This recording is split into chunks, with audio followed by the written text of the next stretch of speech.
Hello guys, আসসালামু আলাইকুম। আজকে আমি বানাবো খাসা চালের পায়েস। তো আপনারা পুরো ভিডিওটা দেখতে থাকুন।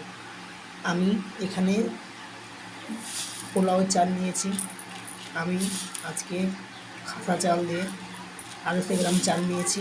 এই চাল দিয়ে আমি আজকে পায়েস বানাবো। তো আমি পায়েসটা কীভাবে বানাই আপনারা দেখতে থাকুন। সবার আগে আমি পায়েসটা আগে পরিষ্কার করে নিচ্ছি। এখানে জল দিয়ে দেবো, ভালো করে ধুয়ে নেব।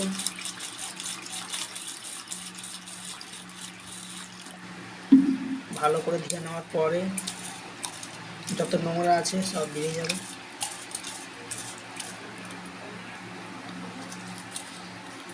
আমার ধোয়া হয়ে গেছে, আমি এবার জলটি ফেলে দেব।